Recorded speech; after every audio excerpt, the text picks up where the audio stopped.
Very busy, Andre. In fact, I want to point something out to you. Police Chief Sam Dotson is already at work, and it is just a little after 5 o'clock on a Monday morning. That's because just an hour ago, his department officially switched from being broken into 9 districts to now patrolling 6. Or whoever thought, you could sit around in the comfort of your live truck and play Angry Birds on your company phone and no one know about it.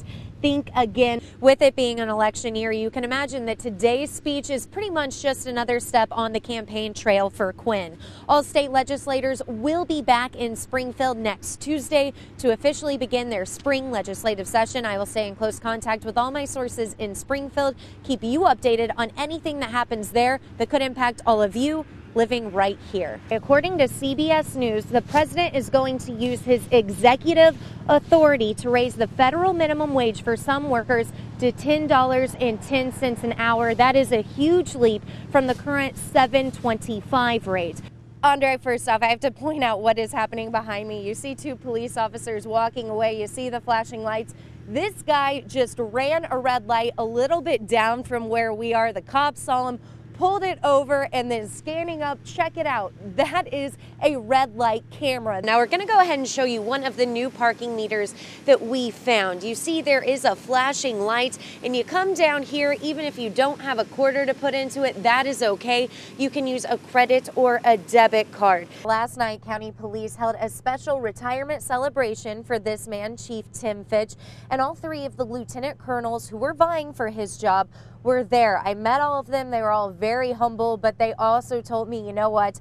They are ready for this morning to be over with. And it has been a very busy morning. It's not even 6:32. It's been crazy here. And I just want to point out that all the focus is on something very simple right here. This is a map of the city of St. Louis, and everyone is focusing on how now it is broken into these 6 districts. And the police chief tells me this is another way to reduce crime here in the city. Why do I have a feeling that many of our viewers are already mapping out their Friday night and Saturday plans? Well, if you are, you need to keep in mind 64 westbound will be shut down this weekend. So if you normally get on it from where we are here on Jefferson, it's not an option this weekend. So instead, either take Interstate 70, 44, or 55. Right now is the worst time for anyone to think that their power could be turned off. These scammers, they're smart guys, they know that.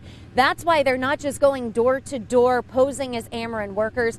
They're also calling customers, and I just found out they're also emailing customers. That's according to Ameren's website. Putting this uniform on for 34 years, to not do that anymore is going to be a change.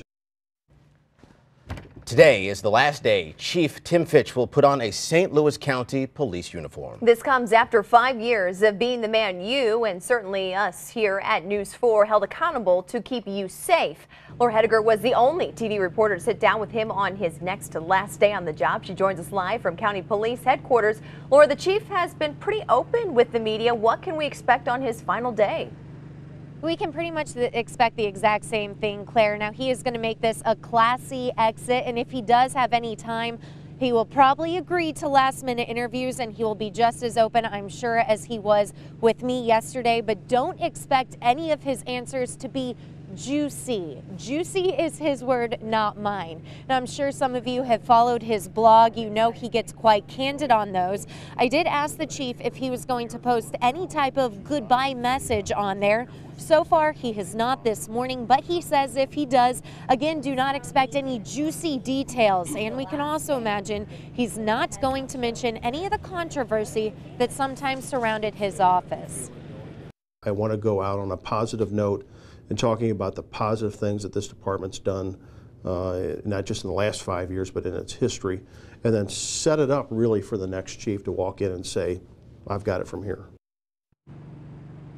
The chief tells me tomorrow morning he is going to make his way in here for a final time wearing a suit and tie, not his chief of police uniform. And then right around 8 o'clock, the Board of Police Commissioners are going to meet in one of these bottom rooms.